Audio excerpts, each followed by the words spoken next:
Hello everyone, my name is Romil Movalia and I am AWS Certified Solution Architect Associate. In today's video, we will discuss about the secure, scalable and cost optimization storage solution on AWS. As we know that if we are building a modern application in that, the storage is the main concern, right? Because we are thinking about the scalability, availability, right, durability, security and the cost. That is the main thing, right?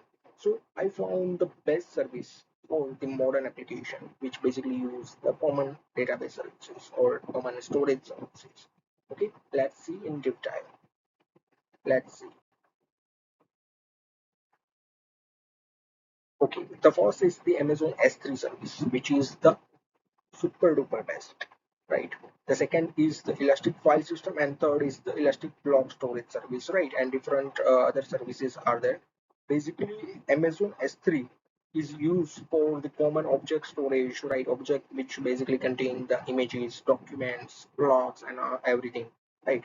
But each object sizes should be 5 TB. It provides the virtual unlimited storage, but object size should be 5 TB, no less. Okay, no more than that. Okay, the second is the elastic file system. Elastic file system basically used for the file system related, right? So basically provide the shared access to the multiple EC2 instance, right, which is the best point. And the third is the block storage, right, which has provide the block storage solution, right? It has the high performance, okay, and different provisional input output per second volumes are there, and obviously, okay, it has one best thing is snapshot, which is basically used for the recovery purpose, right? And other services are there, edge, okay, snowball edge, snowball devices, edge devices, and many more, right? Let's see the Amazon S3 service, right? Amazon S3 service basically used for the simple storage purpose, but it has various amount of classes, right? It provides the highly availability, right? 99.99 availability, right?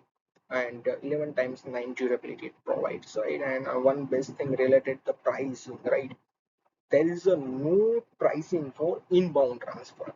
Means, okay, for example, within the same region, you are transferring your data from S3 to the cloud front or S3 to the EC2, there is no any charge.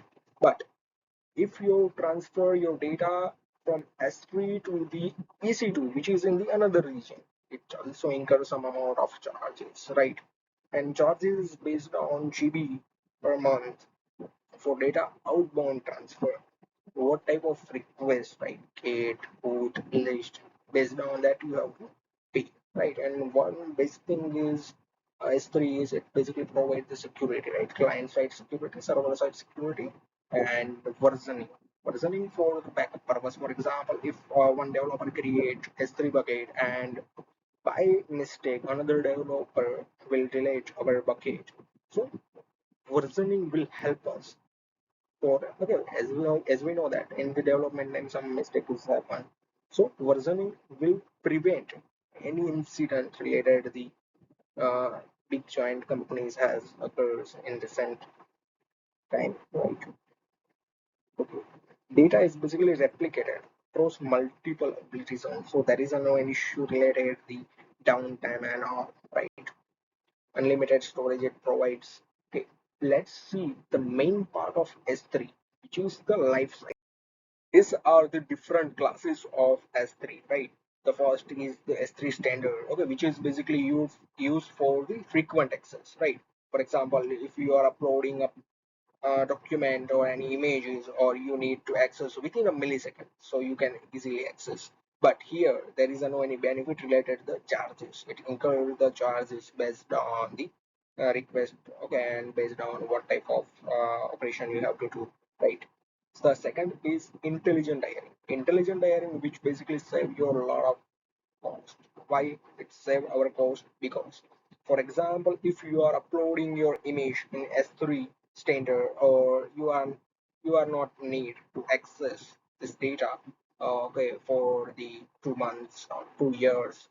Okay, so what intelligent tiering do? Intelligent tiering basically move your S3 standard object to the S3 standard infrequent access, or if your time period is longer, so it basically move to the glycerol archive. So it will save you a lot of costs. So at that time we use S3 intelligent tiering, right? Minimal storage durations are there and higher abilities are there, right? Because it has more than three ability zones. So there is no any issue related the availability, durability, right? The second is the best service. The third is the S3 standard infrequent access. Infrequent, as the name suggests, infrequent access. Infrequent, that means okay, it basically is standard service, but here, okay, you are uploading an image or document, but you are not accessing for 2 days, okay, for 1 days, but sometimes you are directly accessed. So it is based on infrequent access, it save your cost, right? So basically the one benefit is the minimal object size, minimum storage duration, and obviously it millisecond retrieval. And for infrequent data, you can save your cost. Okay. The fourth is the S3 one zone infrequent access. One zone, that means you already know. One zone, that means there is a no any availability related uh, solution, right? Because only one zone. Okay, anytime it can down, right? And infrequent access, that means it saves your cost, okay, and once on it also save your cost, right? So retrieval charges based on GB and there is no issue, but the one disadvantage is one zone, okay. Your data base or your data server can easily down, okay, for something happens in the zones at that time. So for the price saving purpose we can use, or if our data is low, there is no any issue, so we can use it. After that, the glycer family is the best family because it saves our lot of cost, right?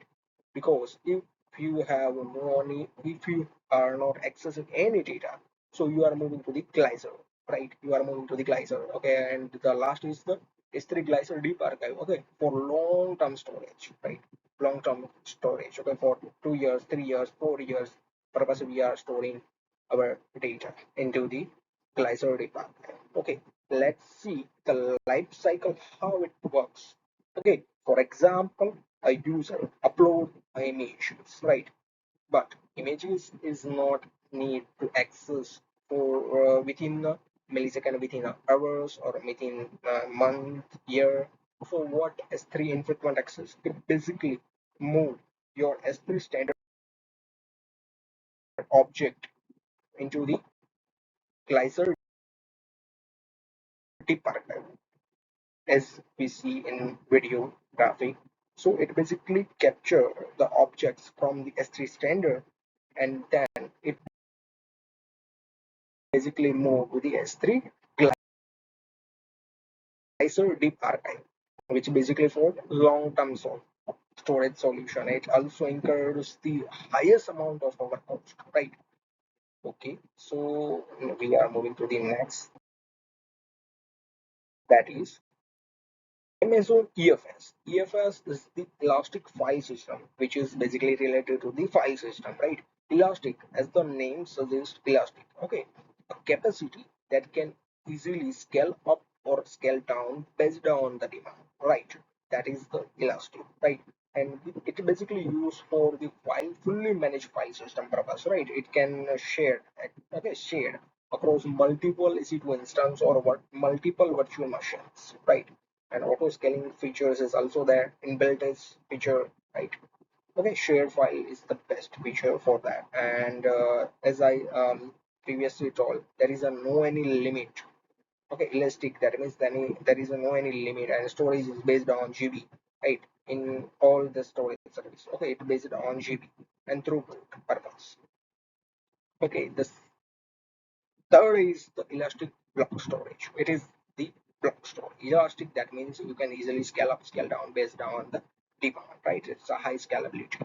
But the one another thing is most famous is it provides high performance and different amount of their volumes, right? Provisional input output volumes are there, right?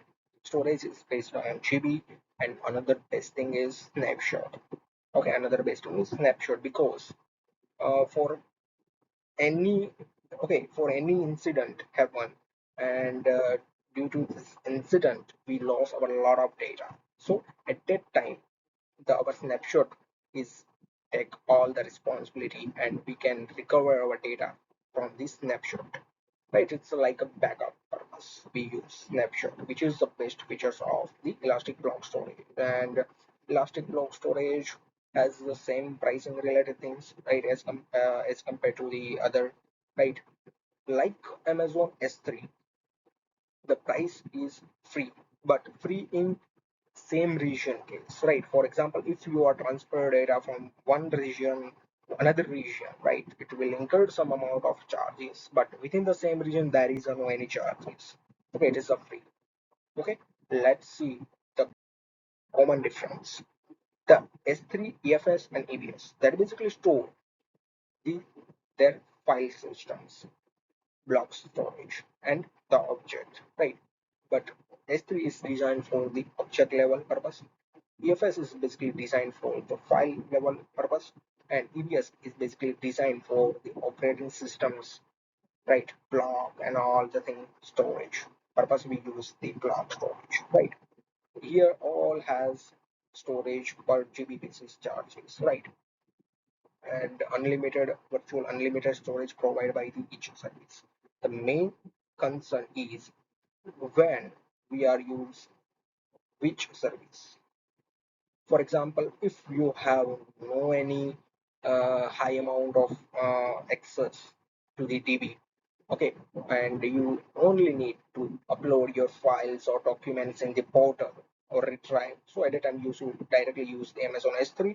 And if you are accessing frequently, but after sometimes you don't need frequent access, means after 1 year, right, medical records after 1 year you have to check, so at that time you directly use the Glycer solution, which is basically provided by the S3, right? For example, you are working on the server side and handling the backend and all the things, and you need to share file across multiple virtual machines, so at that time you should always use EFS.